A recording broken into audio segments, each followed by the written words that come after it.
Hi everyone, welcome to the Psych Scholar. Today we will be doing last part 7 of chapter 2. In this video lecture, we will be discussing about assessment of personality. हम personality को किस तरीके से assess कर सकते हैं. So what is assessment? Assessment का क्या मतलब है? Assessment simply means that we want to evaluate people on the basis of certain characteristics. हम लोगों को evaluate करना चाहते हैं कि उनके बीच में क्या similarities हैं और क्या differences हैं. The goal of assessment is to understand and predict behavior. हम behavior predict करना चाहते हैं और हम behavior समझना चाहते हैं with a minimum error, कम से कम error के साथ और maximum accuracy के साथ.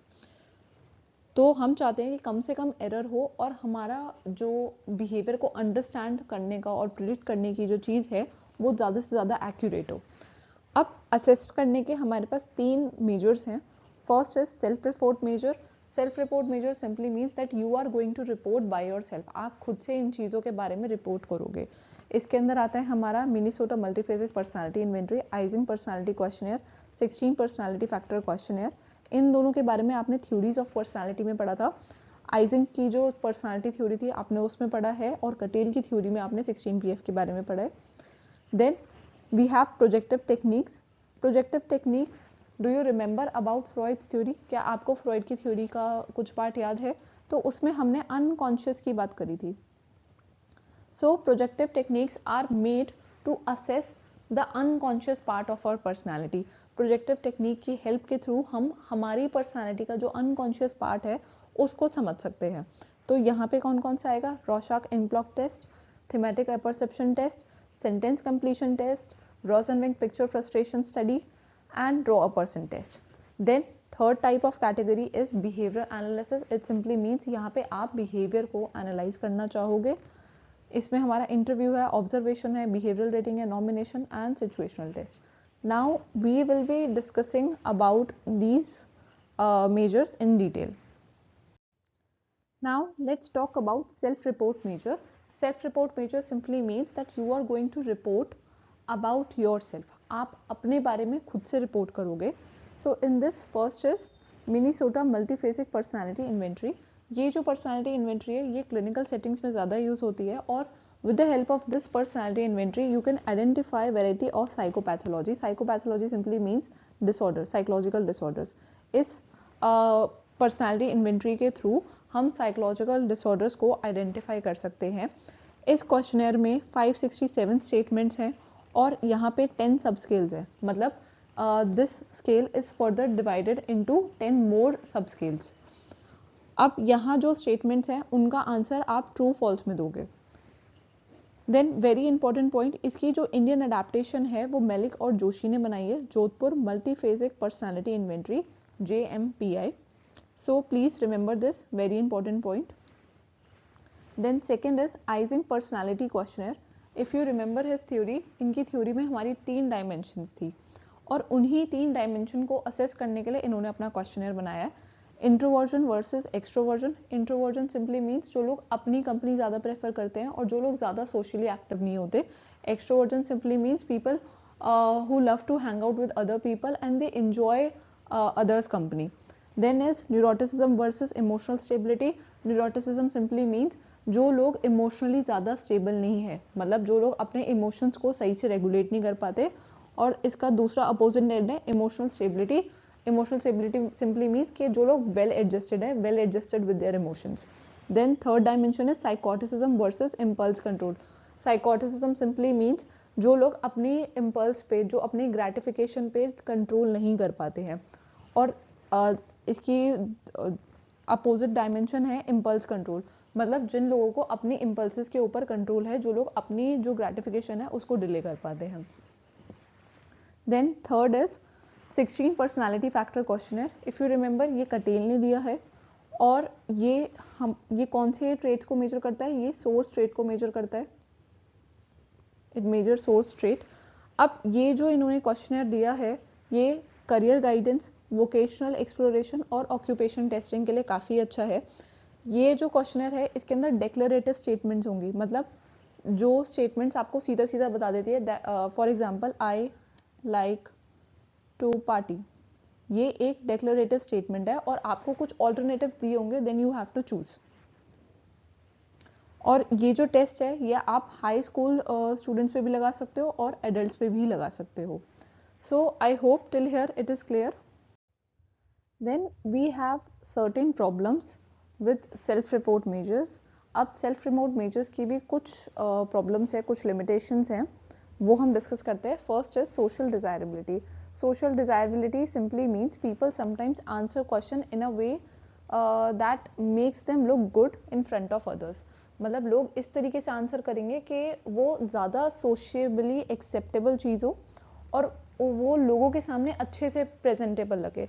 फॉर एग्जाम्पल, अगर कोई क्वेश्चनर है, वहाँ पर लिखा हुआ है do you always help others, क्या आप हमेशा दूसरे लोगों की हेल्प करते हो? और यहाँ पे ऑप्शन इस तरीके से येस और नो, और यहाँ लिखा है समटाइम्स। तो काफ़ी लोग क्या करेंगे, इसमें येस आंसर कर देंगे। वो येस आंसर क्यों कर रहे हैं? क्यों? क्योंकि ये एक ऐसा ट्रेट है जो सोसाइटी में अच्छा माना जाता है कि आप दूसरे लोगों की हेल्प कर रहे हो। बट हो सकता है इन रियलिटी जो ट्रू रिस्पॉन्स हो वो सम टाइम हो, कि आप कभी हेल्प करते हो, अगर आपके पास टाइम या फिर मतलब आपके पास रिसोर्सेज हैं हेल्प करने के लिए तो आप हेल्प कर देते हो, अगर नहीं है तो नहीं करते। मैक्सिमम टाइम तो ऐसी यही चीज़ होती है। बट यहाँ पे लोग क्या करेंगे, यहाँ पे लोगों ने येस कर दिया। क्यों? क्योंकि ये एक सोशेबली डिजायरेबल आंसर है और ये एक ऐसा आंसर है जो उनकी इमेज अच्छी बनाएगा और लोगों के सामने। Then is acquiescence. It simply means आप हर स्टेटमेंट के साथ अग्री करते जा रहे हो, मतलब आपने हर स्टेटमेंट पे yes yes yes yes response कर दिया। फॉर एग्जाम्पल, एक क्वेश्चन है, वहां पे लिखा है डू यू लाइक पिज्जा, और यहाँ पे येस या नो में रिस्पॉन्स आ सकता है। और दूसरा क्वेश्चन है do you dislike pizza, again yes और नो। अगर देखो आप पहली स्टेटमेंट में येस बोल रहे हो तो आपको दूसरी स्टेटमेंट में नो बोलना होगा। अगर आप पिज्जा को लाइक करते हो तो आप दूसरा जो क्वेश्चन है वो डिसलाइक के ऊपर है तो आप वहां पर नो बोलोगे।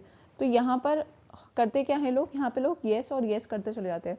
सो इट सिंपली मीन्स आप हर स्टेटमेंट से अग्री कर रहे हो। So these are the two major problem with self report measures. Now we will be talking about projective techniques. So projective techniques are developed to assess the unconscious motive and feelings. ये ऐसी techniques हैं जो इस चीज़ के लिए बनी है ताकि हम लोगों का अनकॉन्शियस और अनकॉन्शियस मोटिव्स को समझ सके। अब very important point over here is that it uses unstructured stimulus. यहाँ पे जो टेस्ट आइटम है वो अनस्ट्रक्चर्ड है। पहले आप स्ट्रक्चर्ड का मतलब समझो कि स्ट्रक्चर्ड का मतलब क्या होता है। स्ट्रक्चर्ड आइटम का मतलब है, अगर मैं एक क्वेश्चन है और क्वेश्चन में लिखा है आई लाइक टू पार्टी। अब आप इस क्वेश्चन को पढ़ो, चाहे मैं इस क्वेश्चन को पढ़ूं, हम दोनों को सेम मतलब समझ में आएगा कि यहाँ पे जो पूछा जा रहा है वो ये पूछा जा रहा है कि मुझे पार्टी करना पसंद है। तो ये एक स्ट्रक्चर्ड क्वेश्चन है जिसमें आप और मैं सेम मीनिंग ड्राइव कर पा रहे हैं। But if I show you this image, तो क्या आपको और मुझे जो चीजें दिख रही हैं क्या वो सेम होंगे? No, they will not be same. तो जो आप इस चीज से समझ पाओगे और जो मैं इस चीज से समझ पाऊंगे वो काफी डिफरेंट होगा, और वो चीज हमारा अनकॉन्शियस माइंड रिफ्लेक्ट करता है। सो यहाँ पे अनस्ट्रक्चर्ड स्टिमुलस है या फिर लेस स्ट्रक्चर्ड स्टिमुलस है, और इसकी वजह से हमको हेल्प होती है ताकि हम लोगों के अनकॉन्शियस फीलिंग्स, डिजायर्स और नीड्स को समझ सके। अब इसमें कौन कौन सी चीजें आती हैं, आप पहले देखो sentence completion test. Sentence completion test simply means आपको यहाँ पे कुछ सेंटेंस लिखा हुआ होगा और आधा सेंटेंस आपको खुद फिल आउट करना होगा। So let's take an example. अगर आप ये वाला देखो, टू मी फ्यूचर लुक्स, अब यहाँ पर आप कुछ चीज़ भरोगे जो आपका अनकॉन्शियस माइंड में होगा, जो आपके फीलिंग्स और डिजायर्स को रिप्रेजेंट करेगा। हो सकता है कोई यहाँ पे लिख दे I am, to me future looks excited, या फिर हो सकता है to me future looks depressing. तो यहाँ से लोगों का अनकॉन्शियस माइंड आपको रिफ्लेक्ट होगा। Then is TAT, thematic perception test. ये एक ऐसा टेस्ट है, इसके अंदर आप क्या करते हो, आप कुछ इमेजेस दिखाते हो। जैसे आप एक इमेज अभी देख पा रहे हो, तो यहाँ पे आप कुछ इमेजेस दिखाओगे अपने पार्टिसिपेंट को, और 30 इमेजेस होती हैं अराउंड। तो ये जो 30 इमेजेस है, आप एक के बाद एक इमेज दिखाते हो and you ask your participant to create a story. वो आपको एक स्टोरी क्रिएट कर सुनाएंगे, उससे भी आपको लोगों का अनकॉन्शियस के बारे में पता लगेगा। Then is Rorschach inkblot test. अब जैसे ये क्या करा है, इन्होंने एक पेपर लिया और पेपर पे ना इंक गिरा दी, जैसे सपोज कर मैंने ऐसे इंक गिरा दी, तो अब अगर मैं इस पेपर को फोल्ड करूंगी, if I fold this paper, तो ये एक देखो सिमेट्रिकल इमेज बन जाएगी, मतलब इस साइड भी बिल्कुल सेम होगी और इस साइड भी बिल्कुल सेम होगा। उसके बाद हम लोगों से पूछते हैं what do you see in this picture, आपको क्या चीजें नजर आ रही है इस पिक्चर में। हो सकता है कोई बोले कि मुझे बैट नजर आ रहा है, और हो सकता है कोई बोले कि मुझे तो बटरफ्लाई नजर आ रही है, या हो सकता है कोई बोले मुझे ईविल नजर आ रहा है या कुछ और। So I hope this is clear. Then is Rosenzweig picture frustration study. अब यहाँ पे क्या है, यहाँ पे कुछ आपको सिचुएशंस दी हुई होंगी, जैसे यहाँ पर सिचुएशन दी हुई है कि ये जो कार वाला इंसान है, इसने इसके ऊपर कीचड़ उछाल दिए और इसके कपड़े गंदे हो गए हैं। तो ये एक बहुत ज़्यादा फ्रस्ट्रेटिंग सिचुएशन है। अब हम क्या जानना चाहते हैं कि ये इंसान इस सिचुएशन में रिस्पॉन्स किस तरीके से देगा। So I hope the gist of it is clear. अभी हम इसको थोड़ा और डिटेल में डिस्कस करेंगे। So first is Rorschach ink blot test. This test contains 10 ink blots. यहाँ पे 10 इंक ब्लॉट्स होंगे। अब ये जो टेस्ट है, ये आप दो फ्रेजेस में करते हो। Phrase 1 is the performance proper. It simply means अब यहाँ पे आप जो है, आप पूछोगे अपने पार्टिसिपेंट से what do you see in this, आपको हर इमेज में क्या क्या चीज़ें नज़र आ रही हैं। Second phase is going to be the inquiry, जहाँ पे आप इंक्वायर करोगे, यू विल आस्क के आपने क्या देखा, व्हाट डू यू सी, और आपको ये आइडिया कहाँ से आया, आपको ये किस बेसिस पे लगा जो आपने पर्टिकुलर बात बोली है। अब इस चीज़ का पर्पस क्या है, we want to understand how does our mind work. हम समझना चाहते हैं कि हमारा दिमाग काम किस तरीके से करता है। बट इस टेस्ट को लगाने के लिए और इसकी इंटरप्रिटेशन करने के लिए वी नीड एक्सटेंसिव ट्रेनिंग। ये टेस्ट आप बिना ट्रेनिंग के नहीं लगा सकते हो। Then is TAT, thematic perception test. यहाँ पे 30 ब्लैक एंड व्हाइट कार्ड्स होंगे और एक ब्लैंक कार्ड होगा। और यहाँ पे आप क्या करते हो, you will going to present the card one at a time. आप एक टाइम पे एक ही कार्ड प्रेजेंट करोगे and you will ask your participant to make up a story. वो आपके सामने एक स्टोरी बताएंगे। They will tell you what is happening. जो स्टोरी में लोग हैं वो कौन कौन है, वो कैसा फील कर रहे हैं, जो स्टोरी है वो किस तरीके से एंड होगी। तो यहाँ पर वो पूरी सिचुएशन को डिस्क्राइब करेंगे, वो पूरी स्टोरी को अच्छे से डिस्क्राइब करेंगे। So this will help to reveal inner thoughts, feelings and motivation. Then is picture frustration study. अब इसमें क्या होगा, यहाँ पे आपको कुछ कार्टून लाइक पिक्चर्स दिखाई जाएंगी और वहां पर होगा क्या, जैसे कुछ कार्टून लाइक पिक्चर्स हैं और वहां पे एक जो इंसान होगा वो दूसरे इंसान को फ्रस्ट्रेट कर रहा होगा एंड आपको क्या करना है, मतलब जो हमारा पार्टिसिपेंट है उसको क्या करना है, जो फ्रस्ट्रेटेड रिस्पॉन्सेज है, मतलब आप इस फ्रस्ट्रेटेड सिचुएशन में किस तरीके से रिएक्ट करोगे, you have to explain how this frustrated person might react। जैसे हमने पहले देखा था कि एक इंसान ने दूसरे इंसान के ऊपर कीचड़ उछाल दी, तो दूसरे वाले इंसान के जो साइड में कॉलम है वो खाली है, वहां पे आपको रिस्पॉन्सेज डालने होंगे। Then is sentence completion test. It simply means आपके सामने कोई सेंटेंस होगा और उसको आपको कंप्लीट करना होगा। For example, I feel happy when, अब इसके आगे ब्लैंक है, ये आप पूरा करोगे। इससे क्या पता लगता है, लोगों के एटीट्यूड, मोटिवेशन और इनर कॉन्फ्लिक्ट्स के बारे में आपको अच्छे से पता लगेगा। Then last is draw a person test. यहाँ पे क्या होगा, यहाँ पे you will ask your participant और client to draw a person. आप उनसे बोलोगे आप एक पर्सन ड्रॉ कर दिखाओ। अगर कोई इंसान जो फेशियल फीचर्स है उसको सही से नहीं बनाता या नहीं बनाता, तो उससे क्या पता लगता है कि जो उनके रिलेशनशिप्स हैं, इंटरपर्सनल रिलेशनशिप है, मतलब जो उनके और लोगों के साथ रिलेशनशिप है, जो उनके क्लोज रिलेशनशिप है, उनके अंदर कुछ कॉन्फ्लिक्ट है, मतलब वो रिलेशनशिप उनके सही नहीं चल रहे हैं। So I hope the meaning of projective techniques is clear. Projective techniques में आप अनकॉन्शियस मोटिव्स और फीलिंग्स की बात करते हो। Now we will be talking about our last technique to understand personality. This is behavioral analysis. आप behavioral analysis में क्या करते हो, आप behavior को analyze करते हो ताकि आप लोगों की personality को समझ पाओ। So variety of situation can provide a meaningful information about his or her personality। मतलब क्या है कि जो आपका behavior होता है जो आपका बिहेवियर है वो काफ़ी ज़्यादा मीनिंगफुल इन्फॉर्मेशन प्रोवाइड करता है और उसके थ्रू भी आप पर्सनैलिटी को समझ सकते हो. So a very common method is interview. आप इंटरव्यू कंडक्ट करते हो. Interview is like a conversation where you ask question so that you can understand a person better.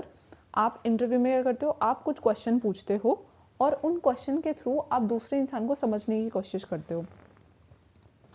So interview can be structured. आपका interview structured भी हो सकता है और unstructured भी हो सकता है. स्ट्रक्चर्ड सिंपली मीन्स कि हर किसी को सेम सेट ऑफ क्वेश्चंस पूछे जाएंगे. स्ट्रक्चर का क्या मतलब है, everyone is ask the same set of question in the same way. मतलब अगर मतलब हमने कुछ क्वेश्चन सेट कर रखे हैं और यही सेम सीक्वेंस हम फॉलो करने वाले हैं. Whereas in unstructured interview आपकी जो कॉन्वर्जेशन होगी वो काफ़ी ज़्यादा ओपन हो सकती है. आप दूसरे इंसान को अलाउ करोगे कि वो अपने बारे में और डिटेल्स शेयर करे. सपोज करो आपके पार्टिसिपेंट ने कुछ रिस्पॉन्स दिया और आपने उनके रिस्पॉन्स की बेसिस पे ही आपने कुछ बात पूछ ली. तो unstructured interview is more open. और जो स्ट्रक्चर्ड इंटरव्यू है ये काफ़ी ज़्यादा रिजिड होता है. मतलब हम पर्टिकुलर सीक्वेंस ही फॉलो कर सकते हैं स्ट्रक्चर्ड में. And in unstructured this is more open. आप अपनी मर्जी से चीज़ों के बारे में पूछ सकते हो. अगर आपके पार्टिसिपेंट ने कुछ रिस्पॉन्स दिया आप उससे भी कुछ चीज़ पूछ सकते हो. Then is observation. Observation simply means that you are going to observe a particular behaviour. But observation के लिए भी आपको केयरफुल ट्रेनिंग चाहिए. क्यों? क्योंकि आप रेलेवेंट इन्फॉर्मेशन को ऑब्जर्व करो और इररेलेवेंट इन्फॉर्मेशन को ऑब्जर्व ना करो. So observation requires a proper training and proper guidelines कि आपको बिहेवियर किस तरीके से एनालाइज करना होगा ताकि आप पर्सनैलिटी को अच्छे से समझ पाओ. Then is your behavioural rating. Behavioural rating simply means कि लेट्स से मुझे आपको और अच्छे से समझना है तो आपकी मैं बिहेवियरल रेटिंग कर सकती हूँ. आपके फ्रेंड्स को, आपकी फैमिली को मैं कुछ क्वेश्चंस दूंगी and I will ask them to fill it out. For example वहाँ पर एक क्वेश्चन होगा लेट्स से हेल्पफुल. तो यहाँ मैं पूछना चाहती हूँ कि क्या आप हेल्पफुल हो या नहीं हो. अगर आपके फ्रेंड्स और फैमिली बोलेंगे हाँ आप हेल्पफुल हो तो यहाँ से हमको समझ में आएगा कि हाँ आप काफ़ी ज़्यादा हेल्पफुल इंसान हो. तो इससे हमको क्या पता लगता है, इससे हम एक इंसान को और अच्छे से जान पाते हैं और उसको और अच्छे से समझ पाते हैं कि हाँ वो किस तरीके का इंसान है, उसकी पर्सनालिटी किस टाइप की है. Then is nomination. Nomination simply means आपसे बोला जाएगा that you have to choose somebody from a group. आप खुद से चूज करोगे किसी इंसान को, किसी दूसरे इंसान को. अब आपने किसी और इंसान को चूज करा है तो आपसे अब रीजन पूछा जाएगा कि अगर आपने इसको चूज करा है तो आपने इनको क्यों चूज करा है. What is the specific reason to choose this particular thing या फिर पर्टिकुलर इंडिविजुअल. तो वो जो रीजन होगा वो कहीं ना कहीं आपके पर्सनालिटी ट्रेट्स को भी शो करता है. आपने बोला कि आपने इस इंसान को इसलिए चूज करा है क्योंकि ये बहुत ज़्यादा लॉयल है और ये बहुत ज़्यादा ऑनेस्ट है. तो यहाँ से पता लगता है that you also like being honest और आप लॉयल्टी को ज़्यादा प्रेफर करते हो. Then is situational test. Situational test simply means आप यहाँ पर टेस्ट करना चाहते हो कि कोई इंसान पर्टिकुलर सिचुएशन में किस तरीके से रिएक्ट करेगा. इसका एक काफ़ी कॉमन एग्जाम्पल है situational stress test. Situational stress test में क्या होता है, यहाँ पे आपको एक दूसरे इंडिविजुअल के साथ पेयर अप करा जाएगा और वो जो दूसरा इंडिविजुअल होगा वो नॉन कॉर्पोरेटिव होगा और बहुत ज़्यादा इंटरफेयरिंग होगा. तो वहाँ पे आपके लिए एक स्ट्रेसफुल सिचुएशन क्रिएट हो जाएगी. अब यहाँ पे ये असेस करेंगे कि आप इस सिचुएशन में किस तरीके से रिएक्ट करते हो. So I hope this is clear. Interview में आप क्या करोगे, आप इंटरव्यू ले रहे हो, आप 1-to-1 चीज़ें पूछ रहे हो. ऑब्जर्वेशन में आप चीज़ों को ऑब्जर्व कर रहे हो बट वहाँ पे केयरफुल ट्रेनिंग होनी चाहिए ऑब्जर्वर की. देन बिहेवियरल रेटिंग, आप बिहेवियर को रेट कर रहे हो और बिहेवियर को कौन रेट करेगा, जो लोगों के फैमिली फ्रेंड्स हैं वो उनको रेट करेंगे. नॉमिनेशन में यू चूज समबडी और आप रीज़न पूछोगे कि आपने इसको चूज़ करा है तो क्यों चूज़ करा है. एंड इन सिचुएशनल टेस्ट आप सिचुएशनल मतलब इसका एक कॉमन एग्जाम्पल है सिचुएशनल स्ट्रेस टेस्ट जहाँ पर एक नॉन कोऑपरेटिव इंसान होगा और उसके साथ हम कैसे सिचुएशन को हैंडल कर पा रहे हैं. So I hope this is clear. So if you have any doubt, you may ask in the comment section, and if you want to download this PPT of chapter 2, you can email me on the psychscholar24@gmail.com. And if you want to join my live classes for class 11th and 12th, graduation, masters or any other competitive exam, you can email to enroll. Thank you very much.